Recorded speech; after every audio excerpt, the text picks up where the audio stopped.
Welcome to Studio 23 Nashville with your host, Jennifer Herron and Ed Solomon. Today's very special guest, the WannaBeatles.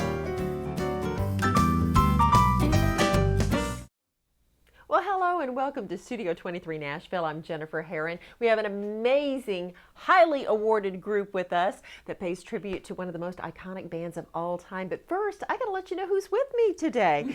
Stepping in for Brian Cumming is Ed Solomon here.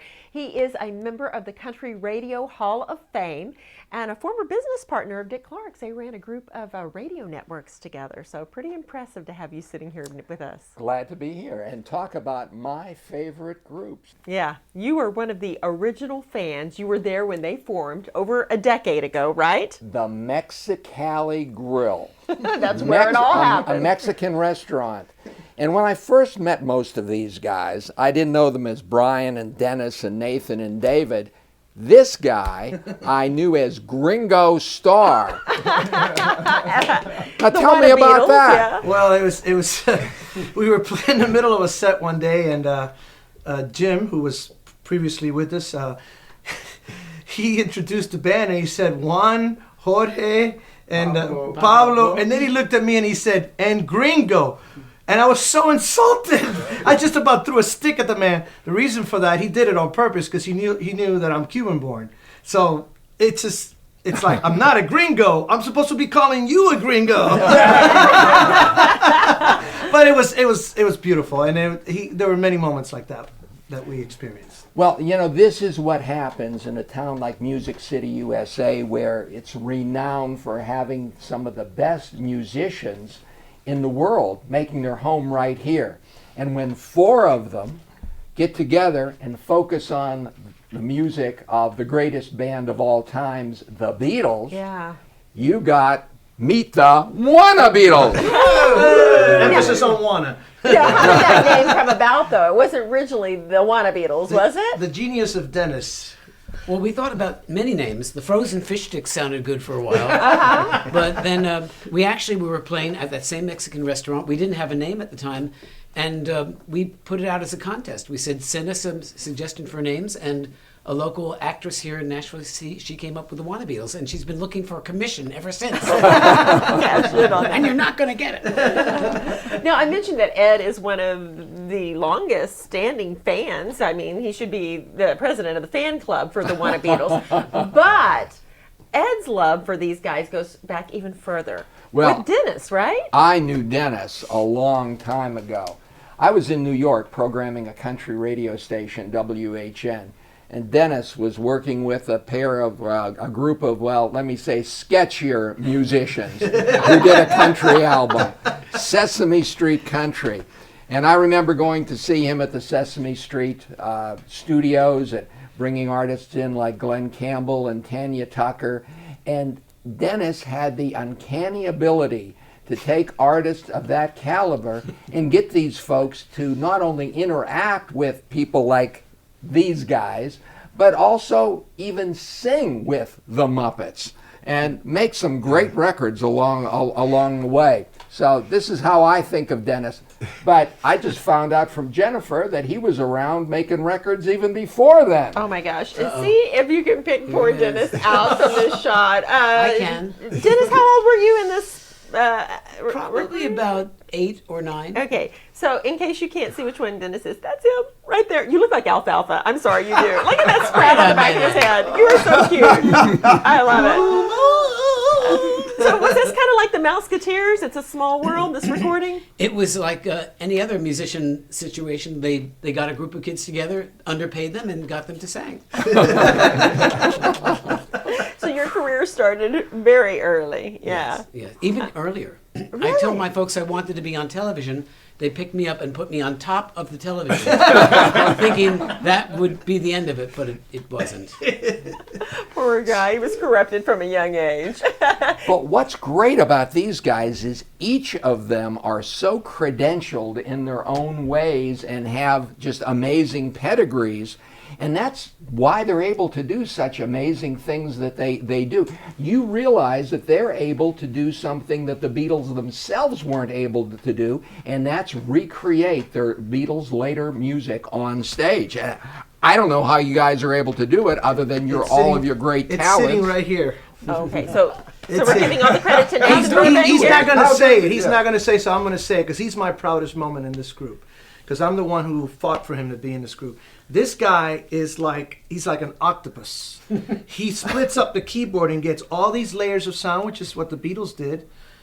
And it's unbelievable. I watch him sometimes from the drums, and he's playing one part here, he's playing another part there, and sometimes he'll be tackling the bass. And so, depending on the song, that's how we can pull it off. Of course, Brian is a multi-instrumentalist. Like, for example, when we do Lady Madonna, or songs like Penny Lane, we don't have a piccolo trumpet, but we have Brian who can play those notes in that same register, way up there, on the soprano saxophone. Wow. So those are some of the little things we're blessed to be able to do with these two guys. Nathan, can you hold your hands up? How many fingers do you have?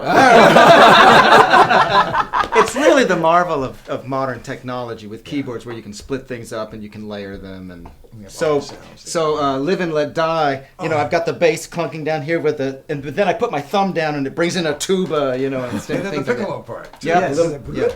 Yeah. Masterminds. I don't know if anybody can see, but right over our shoulder, we were talking about credentials. Is that not a Grammy back over there? Yeah. Oh, it's Just happens to be. I have never held one. Oh, that's amazing. hold it from the bottom. You were Can I put my fingerprints on it? There it is. Are And we by the allowed way, to show It this? weighs a ton. Yeah, and you can It's get heavy. them at Walmart. It's not the plastic kind. This is heavy. Okay, National Academy of Recording Artists and Sciences, awarded to Dennis Scott.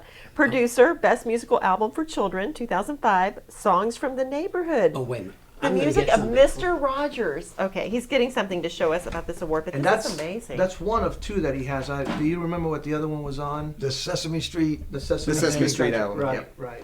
And so after he got those two I have to go Grammys, back. he knew what Oh, was I don't involved wanna in go getting a Grammy, and then he thought up a way for the WannaBeatles to at least Well, aspire speak of toward that, this is our little Grammy effort.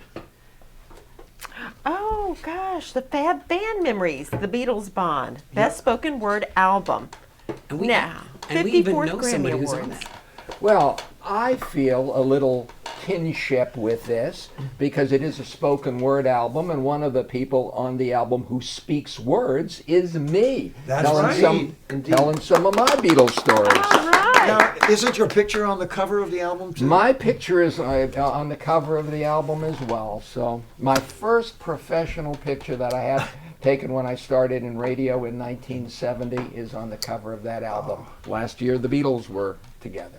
And I've done a little bit of research on this. I won't say it unequivocally, but I think that we may be the only tribute band ever to be nominated for a Grammy award.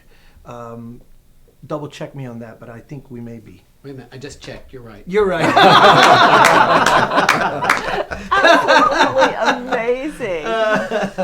Brian, I know you've got some stiff credentials too. Lots of awards. go ahead, Okay. Well, about the time Ed was getting his start in radio, I was playing saxophone in the Army for a few months, and then I got out and joined a band down in Atlanta.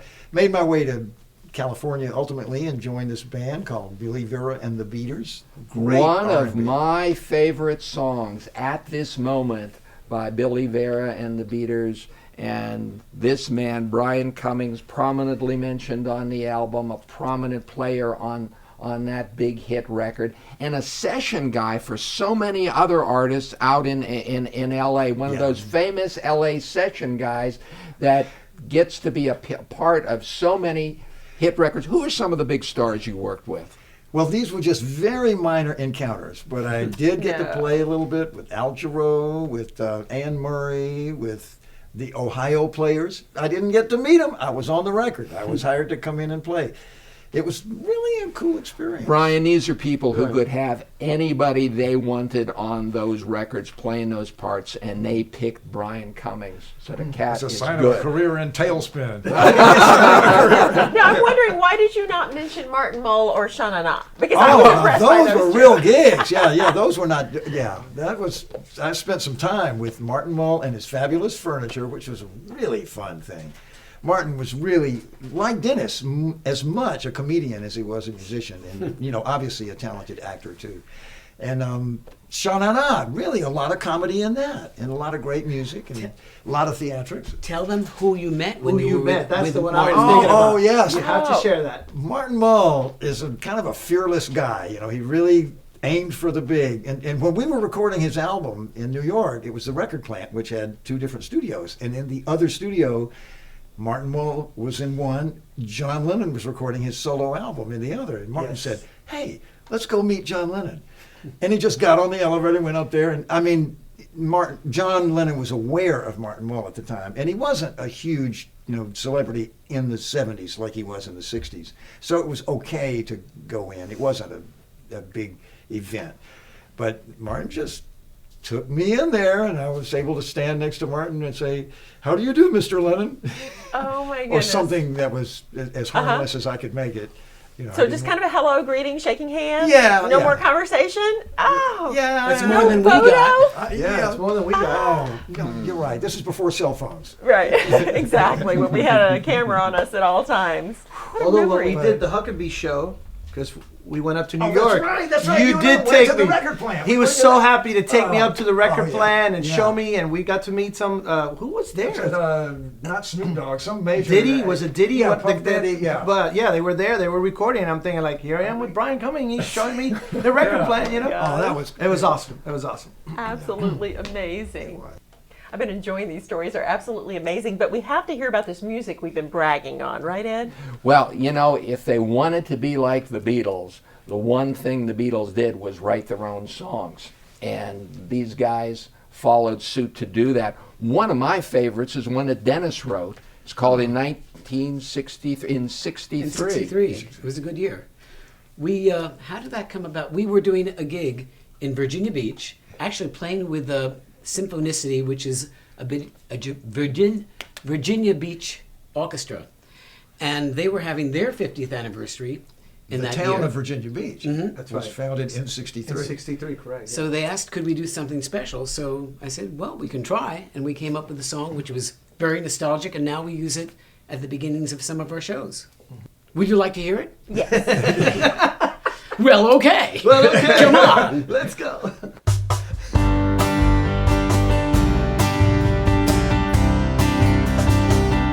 In 63.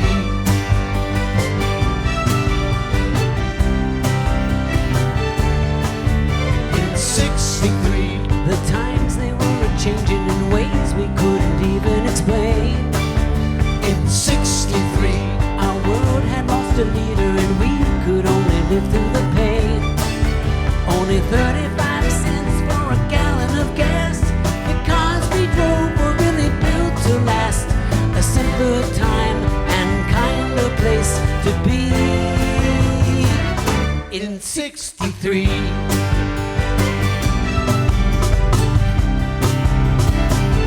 In 63.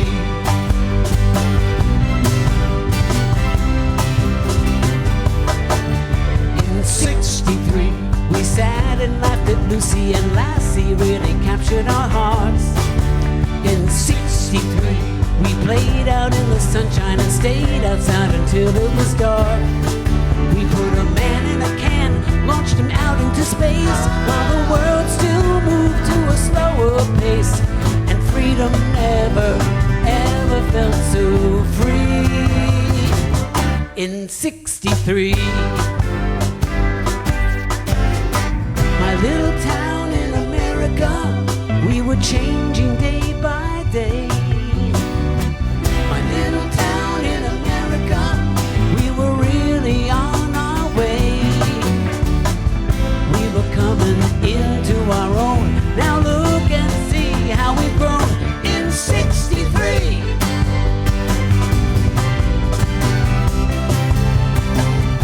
In 63.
Hickman County, Tennessee.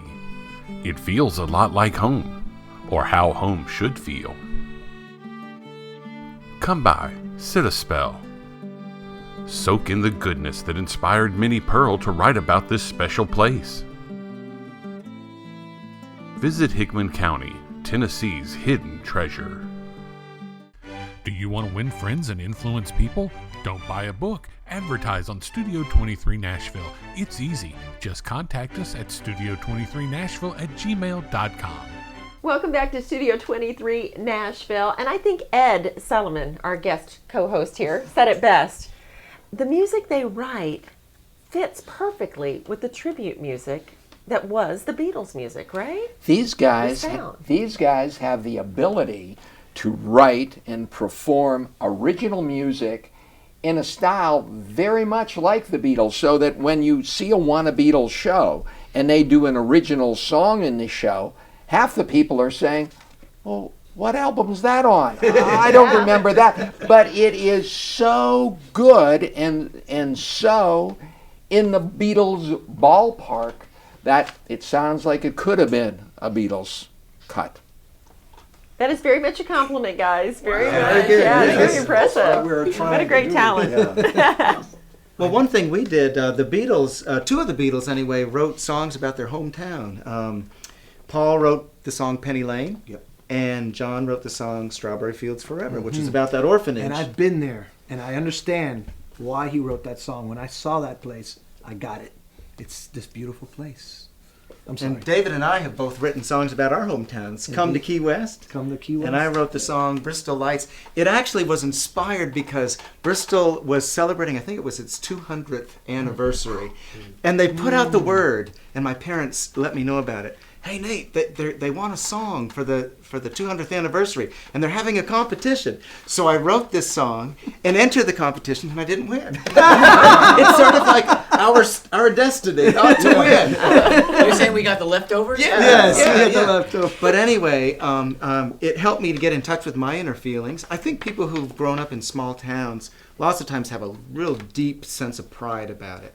In fact, there was something that happened when I moved to Nashville that made me so proud of my hometown. I was watching Good Day America, and they were talking about, Good Morning America. Good morning, America. ABC. And they were talking about the best swimming holes in the country. And number 4 or 5 or 3 or one of those high numbers was the swimming hole in my hometown of Bristol, Vermont. Wow. Yes, So anyway, so that's what inspired the writing of Bristol, Vermont. Well, we're talking about the sound and how he says your writing fits perfectly with the sound of the Beatles' original music.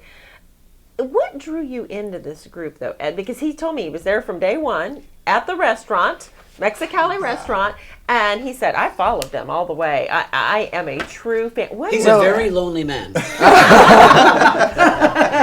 Well, first of all, because I knew Dennis and I wanted to see what he was up to. But then when I saw the WannaBeatles, it all made sense to me. It was the level of the musicianship, frankly, that I really appreciated, and to be able to enjoy that level of musicianship, those great songs, in an atmosphere where you can just sit down and eat a taco or a burrito, and it's casual, and the kids are dancing on the tables, and the adults, everybody has a smile on their face.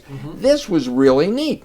And I've seen that replicated time after time after time in other situations where they've played large community gatherings and state fair type situations where they have to please an audience and go from toddlers to the toddlers' grandparents or great-grandparents.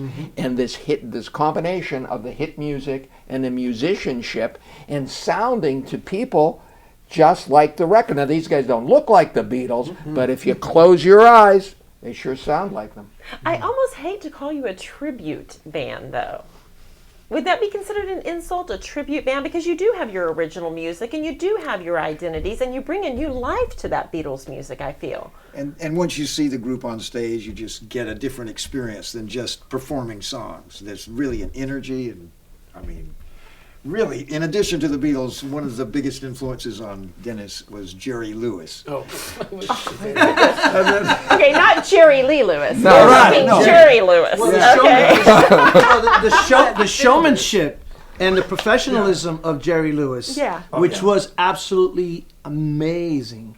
Yes, that's what he's talking about when we're talking about Dennis. It's that kind of perfectionism that takes it to Well, a we different all have level. lots of influences. I have so many that I could have a split personality. But we use our various skills and talents and throw them into the three-ring circus that is the WannaBeatles.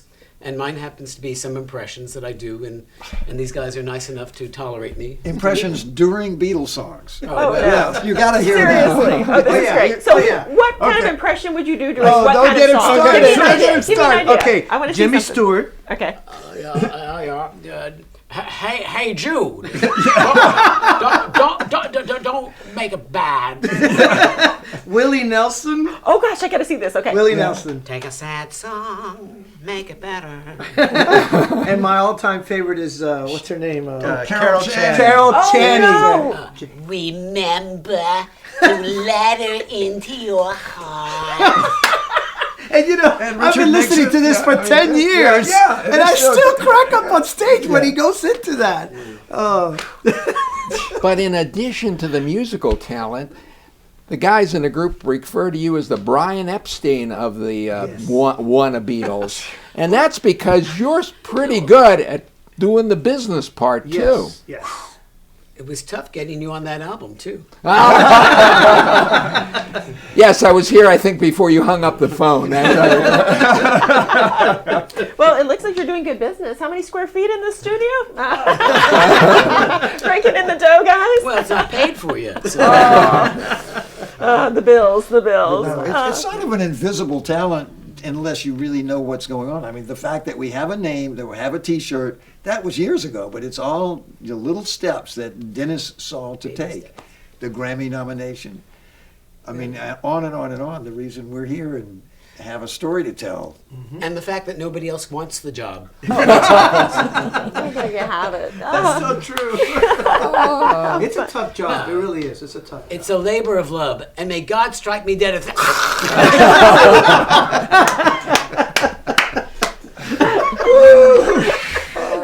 I got that from Don Rickles. Another impersonation. Well, we had mentioned the songs, and you had mentioned Bristol, the one you wrote about your hometown.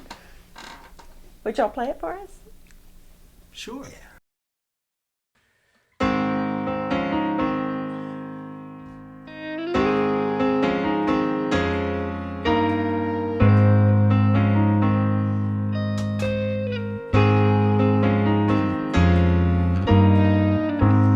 Doesn't matter much to me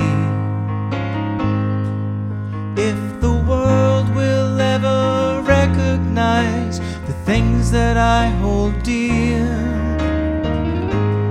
or my place in history. 'Cause I've learned what matters most of all is what matters most to me. And when you find it, that's where you want to be. Those Bristol lights are shining bright at the foot of Hogback Mountain, and there's a band playing Sousa from the bandstand on the green. It's Wednesday night and all is right in the hearts of true believers. Bristol lights can still ignite the way back home.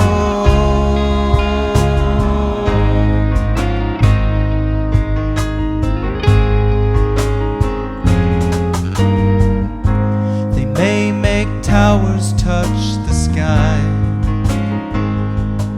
in the cities to the north and south, where everything's fair game.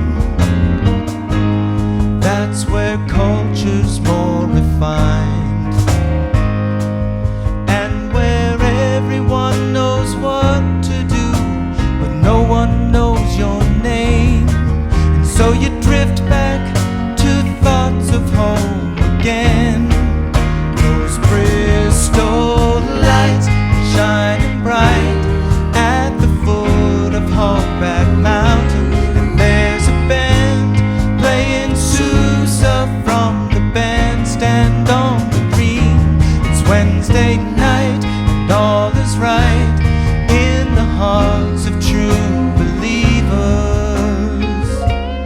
Bristol lights can still ignite the way back home.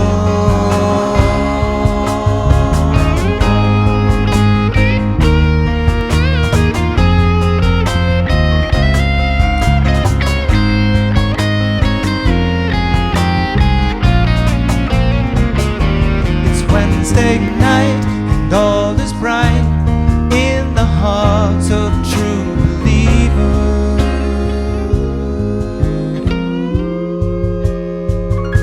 'Cause Bristol lights can still ignite the way back home.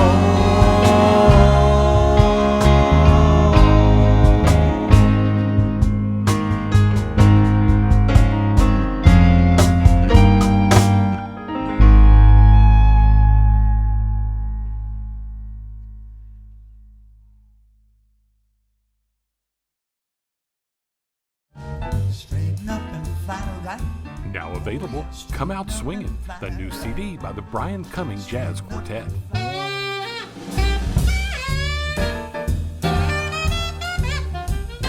Come Out Swingin' is available at Studio23Nashville.com and all major digital retailers. Sing, come out swinging. Come Out Swingin' by the Brian Cumming Jazz Quartet. Get yours today. I'm here with David, and we are here with the Cajun Cajon. David, tell us about this thing. Well, my good friend Trinell Parfait, okay? He has been making these drums. He's just started making them, and they're fantastic, ladies and gentlemen. I have played many drums and many cajonas in my life, and this is by far the best I've ever touched or ever been associated with. His model, the XL1, is incredible. You're gonna hear it all through this episode, but I want you to know who made it. I want you to know where you can reach this man if you're interested in the Cajun Cajon. His name is, as I said, Trinell Parfait. You can reach him at the following phone number, 985-709-9133. And if you want to hear it even more than you do in this episode, you can find his cajon under Cajun, C-A-J-U-N, Cajon, C-A-J-O-N, on SoundCloud. So you can check him out on SoundCloud.com. Cajun Cajon. Thank you, Parfait. Thank you, Mr. Trinell Parfait. We love your drum. Welcome back to Studio 23.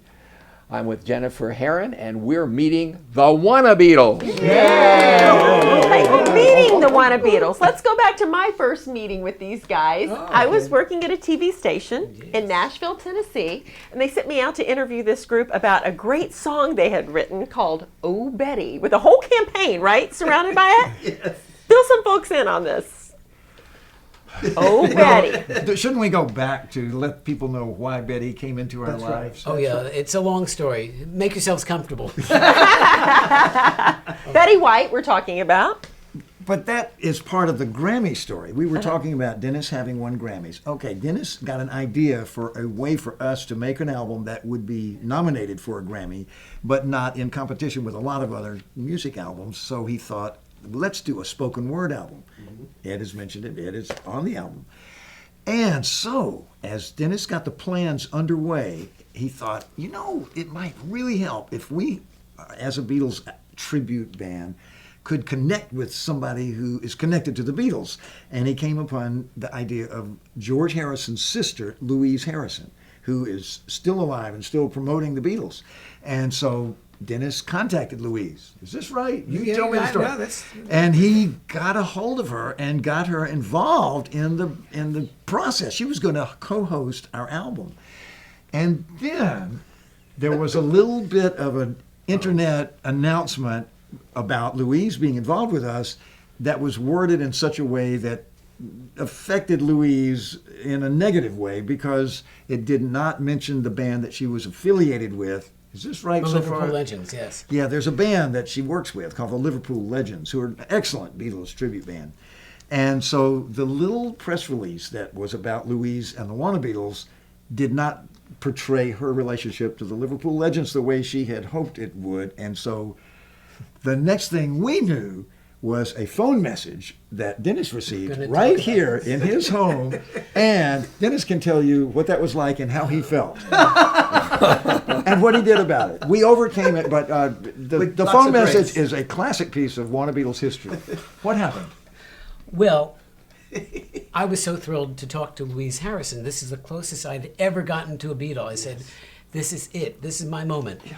And because of little snafu, completely unintentional, I got a message from Louise on my voicemail saying, Dennis, this is Louise Harrison. You are a scoundrel and a thief. I'm going to see to it that you are sufficiently litigated against. Words to that effect, yeah. And I was crestfallen. But the good news is we kissed and made up, and she was actually very happy to be on the album, and she participated, and we got her group involved as well, so it had a happy ending. And definitely. her voice was magic. But the story doesn't end there. What does happened not. next, Nathan? So we got nominated for a Grammy. Yes. And we went to LA. We walked the red carpet with Steve Martin, no less. Yes. And Louise Harrison. Yeah. And but when they went to announce the winner, it was not us, it was Betty White. Betty White had a spoken word album that year, and her album won. So then we came home After and we being- stopped crying, Oh. after we stopped crying, we took we came out from the jaws of defeat or something, Yes. and snatched a little victory, you know, because Dennis came up with this idea to I mean really honor her. She's incredible. Yeah. And she's been around for so long, and she's brought so much joy to so many people. Why not honor her and do something? So We wrote the Betty White song.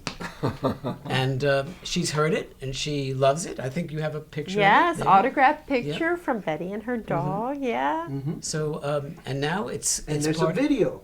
Yes. Yes. There's a video that it's on YouTube, the Betty White song by the WannaBeatles, and it's kind of cute, I think. Just don't look at me dancing because I'm horrible. But these guys were great. It's a big show. It is. We It's really pretended cool. to be a 50s doo-wop group. Dennis Yeah. got us some Plaid plaid jackets. little jackets to dance With the in a black choreo. rimmed glasses. What was the campaign though? Didn't y'all were y'all looking for people that looked like Betty? What was the thing? Or because- you because wanted Betty Betty? White was Yeah. not available to be in the That's video, right, Betty so White we did wanted not do a it. Betty White look-alike. We Okay. had another We got a contest, Betty White look-alike.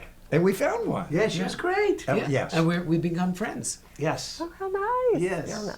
And it turned out, you know, we filmed it at, what was the theater again? Palace Theater. Yeah, the in Palace Gallatin. Theater in Gallatin, right. It was beautiful. It was so much fun. I We just had a can't. great camera crew and a great director for it. Yeah. I won't mention any names. Is this some of the guys standing on the other side of the room over there? Yeah, look at over got there. that camera over there? That's John Lennon.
bragging on some of the videos and songs from that particular album.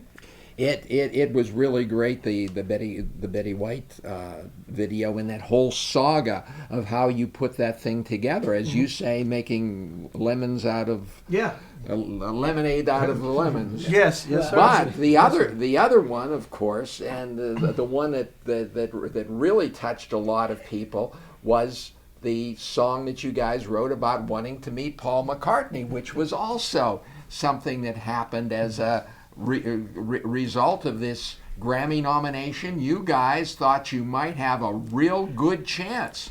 And we did. He wasn't too far. He wasn't far at all. No. We came this close to meeting him. Yep. But we thought if we wrote this song called We Want to Meet Paul, and it got out there into the world, maybe he would hear it and he said, "Oh, those are nice lads. I think I should talk to them." Yep.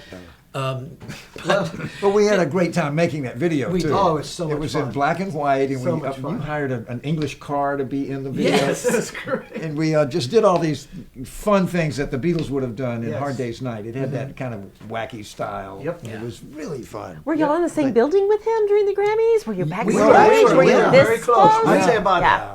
maybe about 200, no more than 200 or 300 feet from him. We were We breathing were the so same close. air. We were So you breathing could the see same air. him. You could see Oh, him. absolutely. Yeah. But Yes. the reality of it is, and I don't want to put a negative spin on it, but it's his security is so, I mean, understandably, Yeah. after what happened to Right. John Lennon, his security was so rigid that not even the stars that, the other stars, they really couldn't get too close. Yeah. I understand. Oh, my. I don't hold that against him. So now we're just going to wait for him to come to us. There you go. Well, you tried to make that happen, as I recall, when he was in Nashville. Yes. Paul McCartney came to Nashville to perform in a concert, and you guys had yet another idea about how to meet Paul McCartney. We went to the rooftop of Rippy's where it was just across the street from where Paul was playing. indeed. We thought if he came out to the balcony, we could certainly wave to him and he'd wave back. And that would have been enough. Yeah. So, but instead we just had a good time. Like Brian said, we got dancers from Belmont University to come and boogie out in the streets, and we had a love bus come with a big picture of John Lennon on it. It's great. It was a happening. It was beautiful. Now, I had seen you perform at the rooftop of Rippy's another time, and it was very cold and inclement weather. Yes. Oh, yeah. Tell the story, Brian. Yeah, Tell the Brian. story. Well, that was another one of Dennis's ideas. Oh, to, yeah, you get the credit for that one. A big piece of Beatles history. Wasn't it 1969, January 30th? Correct. The Beatles performed their last public appearance on the rooftop of the Apple Records building in London. And so around 2009, Dennis said, you know what? We could draw attention to that event. And at this point, it was 40 years after that concert. And we picked a rooftop, Rippy's at the time, downtown, 5th and Broadway, and set up a concert to play then. And it was great. And it was. And they came. And we played the music that the Beatles had played on that concert, like Get Back and Absolutely. and we videotaped it. Yes. And we had the mayor's office show up and declare a Nashville Beatles Day. Isn't That's that what right, that I forgot was? about That's correct. It was That's right. amazing. Yeah. And then And but we it froze our butts off. yeah. It was Oh, no, chilly. I don't know. Yours seems to be there It's still there. It's still there. Oh, the things you poor guys have done for the love of the Beatles. Oh my God. Even the saga with Louise, you even paid tribute to her. Yeah. Yes, Oh, we it did. all worked out. It was beautiful. Yeah. Yeah, let's hear the song that we're again turning lemons into lemonade. That's right. You took the idea of the phone call that Dennis had gotten from Louise and the experience as a result of that, and sort of twisted it around a bit and made it into great music. Yep.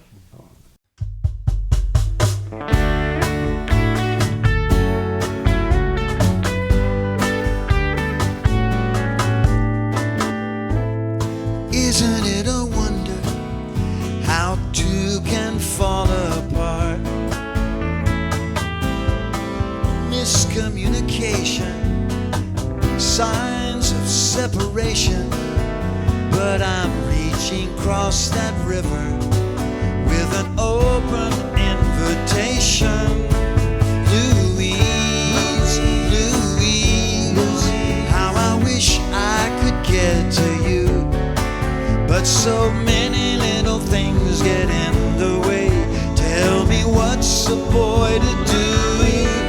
Oh, Louise, Louise, though my words may seem unclear, I'm down on my knees, hoping you hear me, Louise.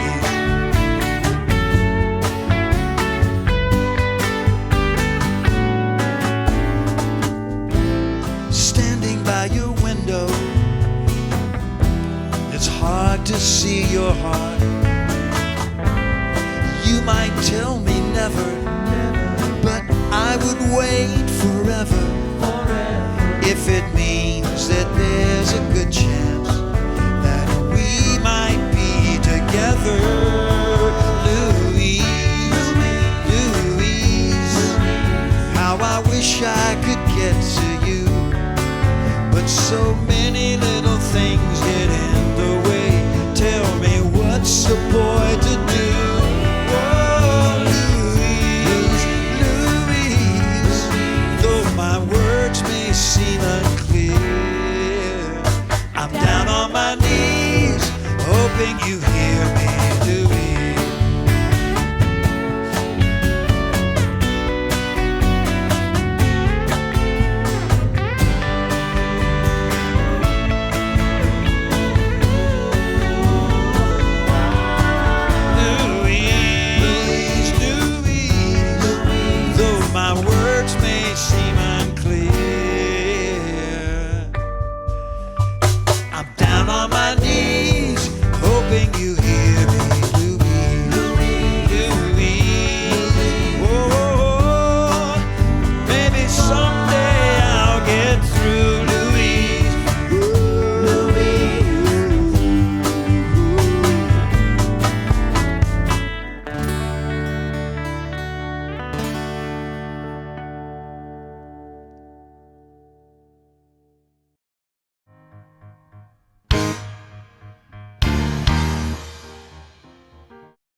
Hey, welcome back to Studio 23 Nashville. I'm Jennifer Herron with Ed Solomon and the WannaBeatles, and I said they've been together for a decade now, started here in Nashville, but you're not just Nashville based. Y'all filmed some pretty decent stages. We get around. Yeah. We do some travel. Where were we? A week ago, we were in Evansville at the Tropicana Hotel, which coincidentally closed a week later. Okay, we won't talk about that one.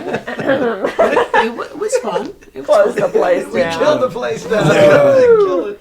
No, we really have had a great variety geographically and culturally, I guess you could say.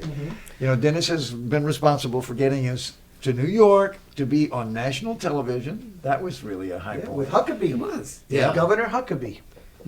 We were on that show, and then we've been as far south as Key West. Yes, We've sir. played a series of concerts down in Miami. With the Miami South the Florida Symphony Orchestra. Thank you. Yeah. And that was such an experience because those players came from all over the country, and they're very accomplished.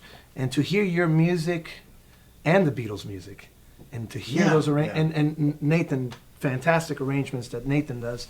Oh my gosh, just to have that sound behind you, it's amazing. It's just so So amazing. your music, the way you can perform it, lends itself from everything to a private party Yes, sir. to performing in conjunction with a symphony orchestra. Yes, sir. And we have the Yeah. scores. We're ready to go. And we've played with college, high school, and professional symphonies. Yeah. And we've done, as Dennis likes to say, we do everything. We'll do Brists. There go the demographics on this show. But a lot of Beatles music is very suitable for the orchestral backup. And when you hear the string parts on Yesterday or something, there's some beautiful parts that have already been on the record, you know, but rarely are they performed. And so it's really an opportunity to hear the real instruments instead of just a synthesizer. And emulating. we've taken it a step further because Nathan has added orchestrations to Beatles songs that normally don't have an orchestra, but we wanted to give members of the orchestra something to do, and turns out they love it, it's fun, and it really complements the Beatles music. in Yeah, a way it works. It works. It works very well, actually. And they really enjoy it. When the orchestra participates more, it's a win for everybody. So Now, I've seen you guys perform at places as different as Tennessee Performing Arts Center, TPAC, where you guys were in a palatial situation. I don't know how many of our viewers have ever been there, but that's like exactly as nice of a theater as you're going to find, and as beautiful a stage. Yeah, Broadway shows are there, yeah. I mean, very much like a Broadway theater, in fact. And then I remember you playing up at an outdoor shopping center north of town, and it was, I think, was it you needed heaters because it was cold outside. Did they put you by the bait machines? Oh, we have done so many. Tell me about the challenges or the benefits of playing each of those kinds of venues, because I'll tell you, you guys sounded great and went over with the audiences as different as those places might have been. It's not always as glamorous as you might think. We've played at state fairs where our dressing rooms were next to the sheep. And people say, "How was it doing that?" We say, "Not bad." Where's the drummer? But so there's that. And they tell them about the pole, the tractor. Oh, well, here we are, we're playing at the Wilson County Fair, right? Which is, I didn't know this, because I'm not originally from these parts, but it's the biggest fair in Tennessee. Yeah. So here we are, okay, great, we're playing on a concrete slab in the open, it's really nice. And we're playing, I don't know, Here Comes the Sun or something, and I hear this thing go, and you see this tremendous puff of smoke coming up, and I swear, I literally almost fell off my drum set and started running because I thought we were getting bombed or something. I had never been to a tractor pull. I never experienced a they don't do tractor pulls in Miami. Yeah, right? welcome to the South. And oh my gosh, this thing. So here we are. I pull myself together. We finish it. But one of the fondest memories of that particular performance was Brian has this habit that as he warms up, I listen to him. I think he knows this by now, but whenever he warms up, I'm setting up, I'm minding my own business, but I'm listening to him. And when he gets on the guitar, he'll play all kinds of, every time, it's beautiful. All this stuff, and it's all his. He's just spewing music. It just comes out from this beautiful place. And he did this one little melodic line, one of the countless that he has done, and it just captured me. And I said, songs for you. It just came. Oh, wow. Songs for you, songs for you. Why am I, and it just songs for you. And then it became this songs for you. And we worked on it together. Yeah, and we were already in the mood to write together as a kind of a Beatles flavored band. And I was thinking along the lines of do do do do and I Love Her. And I Love Her. It just that groove and that feel, and the Beatles had already demonstrated, here's how you can do a song like this. Yeah, and with a Latin feel to it. Yeah, but just kind of laid back and Interesting. romantic. And we will always associate it with the Wilson County Fair and the and noise the of the tractor tractor pull. pull. Oh, a beautiful song inspired By by a tractor pull. But something that I always say to the boys, because being that I come from a different culture originally, I share with them that the Beatles were listening to the world. Because when I hear some of their songs, I don't hear them as an American or English song. I hear the Latin influence in the background. Yeah. Like when you listen to I Feel Fine, what Ringo's doing on that drum set, there's a Latin groove to that. And a lot of their rhythms, they have that almost like the clave sound, the rhythm of the clave. And so when I listen to And I Love Her, I'm hearing it as a Latin, like a bolero or a beautiful love song in Spanish. It's just that they put it in English. And so I think this is probably what's influencing this song that you're going to hear. And George Harrison happened to play the nylon string guitar on that record and to help emphasize that really soft romantic side, kind of Latin flavor. Exactly. It influenced me, but it's just, I love how that song came together. Well, I mean, do you know that the Beatles auditioned for George Martin? One of the songs they used was Bésame Mucho. That's one of the classics in the Spanish canon. Yeah. I mean, you can't. I mean, that's a classic. And so those guys, they were listening to the whole world. They did the Indian sitar, they went to India, but they were checking everything out. Very open-minded people. That's what made them so revolutionary, right? Yeah. I think so. I think those Revolutionized the world. influence came and they merged. And Brian always shares with me that we should not forget that the Beatles were listening to American music. Oh, heavily. And they just spit it out with their own influences. Yeah. And, Liverpool was the biggest port, right? Or the second biggest port. And that's all that music was coming in. So, Absolutely amazing. beautiful. I'm going to give that song a listen. Yeah. Yeah, do it. Song I'm is loving for it. you. This song's for you. I'm loving it.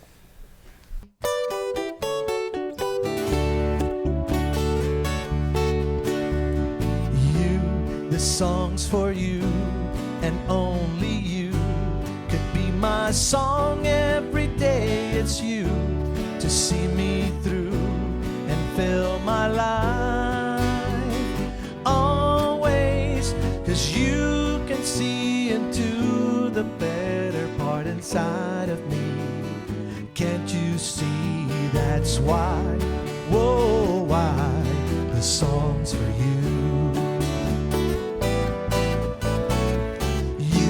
This song's for you, with words in tune, to show the loving that flows from you. I know it's true, I've come to know what love is, and I in time have learned to give what's in the heart of me. Can't you see that's why, whoa, why this song's for you. How could words reveal the feelings of the heart, both very real and yet so far apart?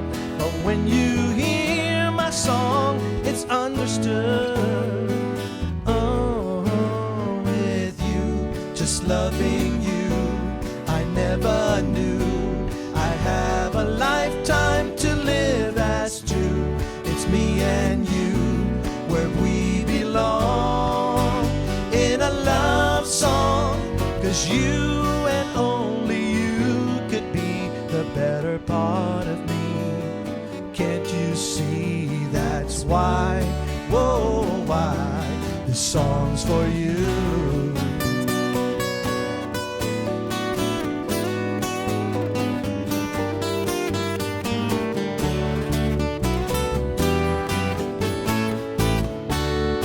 So tell me, how could words reveal the feelings of a heart, both very real and yet so far apart?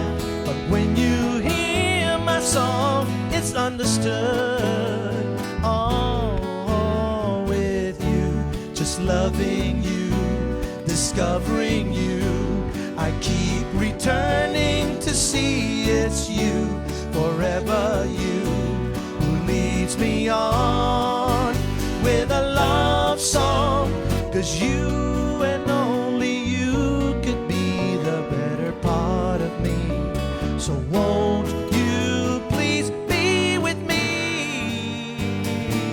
That's why, whoa, why this song's for you. Oh, why, whoa, why this song's for you.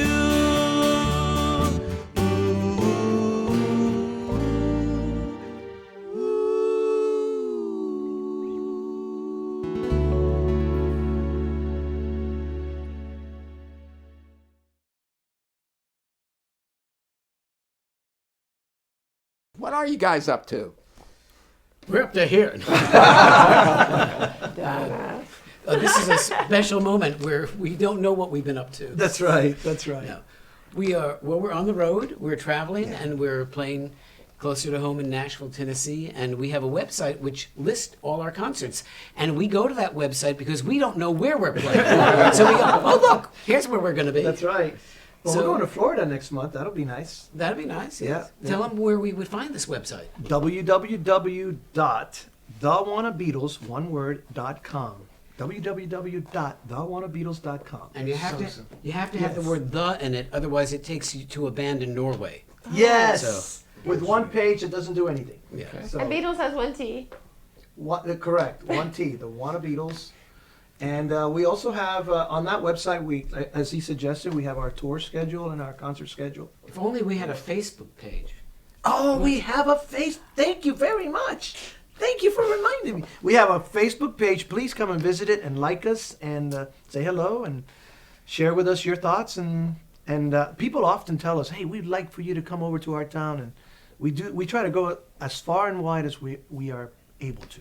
And what if people want to possess the music and have it that they can listen to whenever they so desire? Is there any way, perchance, that could happen? The songs that we are performing on the show today are all from this album of original songs that we made called We're Still Rockin'. That's right. You need to hear that song. Yeah. That's the high energy song. You get to hear David, what would you call it? When you go, woo! And we're whistling. And Whistling. Oh, Yeah. God. It's a very high energy song. We had a message. We We're didn't still want to rockin'. die today, so Yeah. we decided not to do it. But anyway, we're proud of this record. It's And it really does got a lot have of- the Betty White song on it. Too. Yes. And in 63's on it. so- 63, yeah. Your And faces songs look for good. you, Yeah, and, songs uh, for Well, you. Bristol Lights. Bristol Lights, and then some. There's some other good stuff some in really there. nice songs on there. And you have another one. The spoken word album that Ooh, earned us yeah. a nomination for a Grammy Award. And I believe, this could That's be you, Ed Ed? Sullivan in Oh my 1970. gosh, you're a baby And I there. think Definitely have- a selling point for the album. Look at My that. picture This with is, every copy. You look like Fabian there.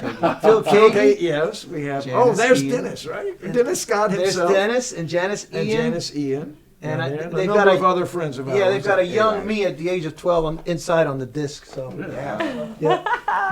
the pictures There's no alone, extra you charge. need that no one. extra charge for that. So anyway, And this picture of me was taken at the WABC radio station offices. The DJ, famous DJ Cousin Brucey, had a contest called The Big Break. And people would send in their recordings, and they got voted on. And so there I am changing guitar strings, waiting to meet Cousin Brucey. Wow. Oh, what a it's good my story. touch with Absolutely. fame. You know, they keep bringing up pictures. Should I share this picture with them, Ed, that I have with me? As long as they're not going to be haters. Don't throw anything at us. No, He's no got something in his hand. Okay, so Don't I've be heard haters. throughout our conversation this entire day, there's one person we need to meet. We were this close. This close. But he's hard to get to because Yeah. he's surrounded by security. Not even the other artists could get at him at the Correct. Grammys. But Correct. somebody in this room has, in fact, met Paul McCartney. That's Ed. oh I am going to tell you boys. Let me see it. yeah. Am I seeing green in the eyes? Look at that. Do I see a little jealousy here? Oh man, that's awesome. Uh-huh. How did that That'll happen? go cozy. How did that happen? Best friends. He got to meet Paul. Maybe So you got meet him? Did you meet him here in Nashville? I met him in New York. We did an interview for a radio special, and as I often say, I've been blessed in my life to get paid to do things that you can't even pay to do. To sit down for hours with Paul McCartney while he tells you stories, you can't buy it. But I got to do it. But today I got to do it with the WannaBeatles. Very I love it. And for a price, he may share some of those Paul McCartney stories with you. That's right. Or a peanut butter sandwich. one of the There you other. go. All right. Well, Ed, it has been such a pleasure. I thank you so much. And he has shed so much light on their wonderful music. This group is amazing. They're just as wonderful as they seem on camera. Brian, I love you to pieces. They are so talented. The WannaBeatles. Be sure you check them out. And we hope you'll join us again next week on Studio 23 Nashville.